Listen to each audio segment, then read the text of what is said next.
Hei, salut, eu sunt Pati și astăzi voi face pentru a doua oară, pentru că am greșeală clipul, colecția mea de slime cumpărat, partea 2. Deci să nu mai lungim atâta și să începem. Primul slime este acesta, care are slime. Mi-e puțin cam greu să-l scot și să-i fac așa, pentru că am febră musculară de la datul pe bară, de la cățăratul pe bară, din nou. Mă găsesc ieri și altă ieri, știam. Înainte să plouă. Acesta verde. Sunt pe telefonul tata, pentru că pe telefonul meu nu știu de ce am termen limită de făcut clip de 1 minut. Și știu că eu fac clipul să mai lung. Pentru că... Da!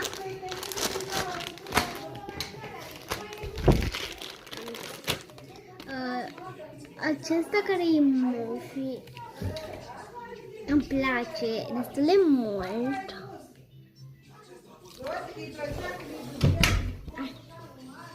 Așa, și îmi place nu atât de mult, adică e puțin tărici de aia.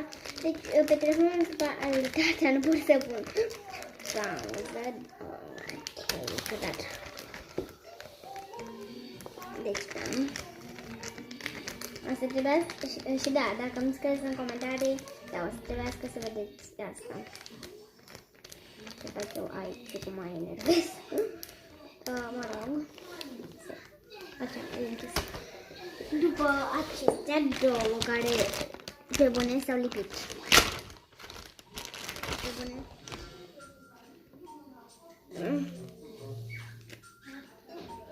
Ok. Pe bune. Pe bune.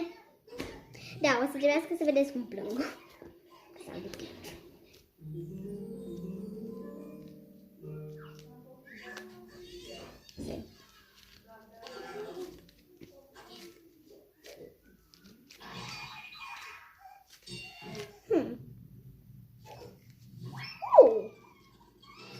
Nu mă deranjează. Pentru că, uitați, are toată culoarea roșu și îmi place pentru că s-au lipit și nu și-au schimbat culoarea. Vreau să plâng, dar n-am de ce.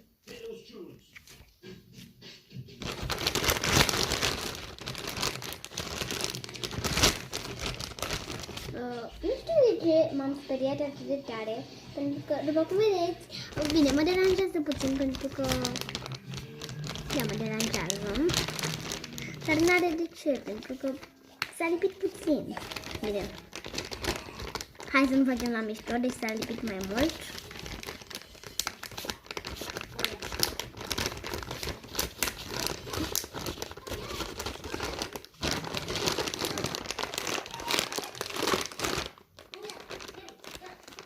Nu zic că s-au lipit din nou. Nu. Gata, așa e perfect. Ok, mă scuzați că m-am panicat și vreau să încep să plâng, dar știți că sunt disperată. Acesta clear care...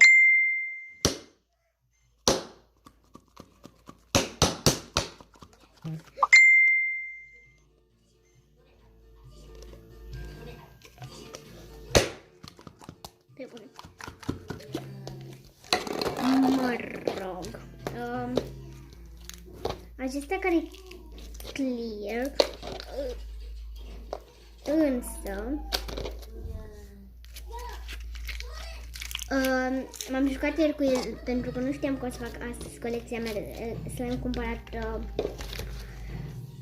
partea 2 și nu mai e atât de clear, dar nu vă supărați și să nu vă supărați că m-am panicat atât de mult. Da, știți, eu sunt disperată după slime cumpărat, pentru că nu mi-a avut până acum.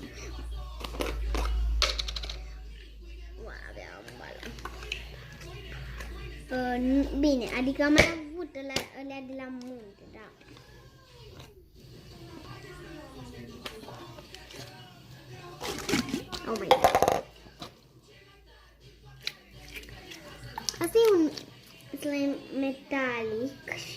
place destul de mult. E cel mai mare slime cumpărat.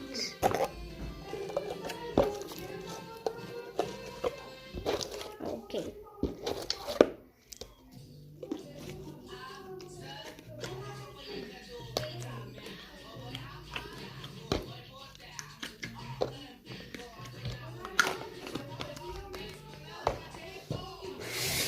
După le-am pe astea două.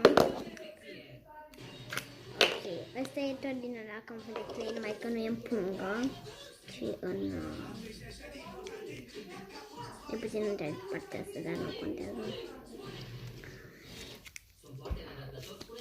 E puțin întărit într-o parte, dar nu mă interesează că totuși e foarte moale, cam în toate locurile.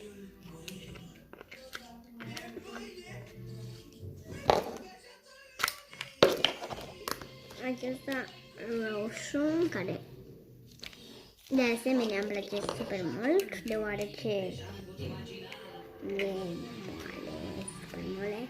Și plus, mai am încă unul roșu asta, adică, deci, practic, de-abia astăzi mi l-a cumpărat mama, dar cât vorbea pe telefon, eu am zis, hai că sunt nerăbdătoarea și am zis să voi deschidem. Unde? Dar de unde se... Da, cum se deschide? Că nu știu.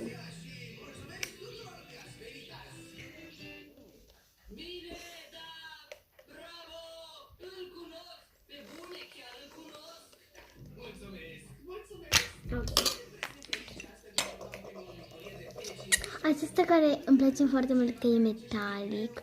În camera se vede un verde mai închis, dar în realitate e mai deschis. Și miroase acum o de mestecat.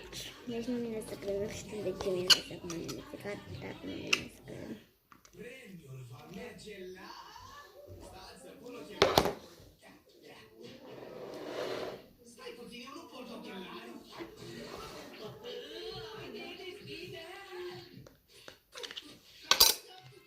După acesta care e un clear. Oh my god, mă vedeți? Am vedeți gura. No. Și în formă de șorichel și asta îmi place.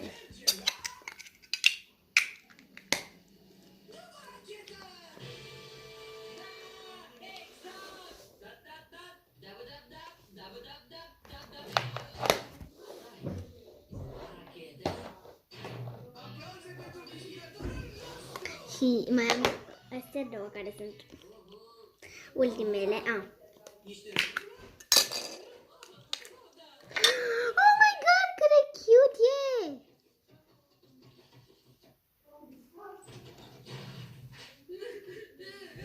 Și miros a detergent de vase cu lămâiță, nu știu de ce.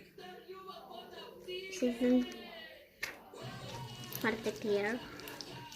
Seamănă cu clear potty, dar potty, mă rog.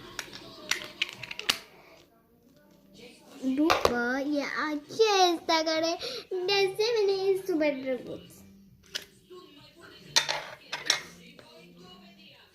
Oh, s-a lipit pe bune.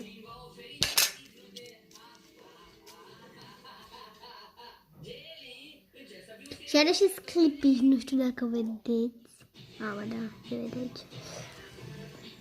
Și aici se miroase total la detergent de vaze cum lămâiță. Și e super clear.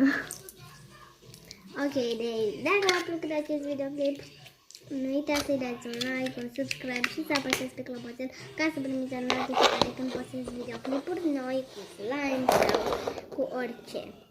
Cred că se vede bine. Ok, că vreau să le pun pe toate așa dacă aș... pot să te am pe toate singure. Că vreau să se vadă toate. Cred că trebuie să le pun mai în spate ca să se vadă toate. Ok, așa. asta aici.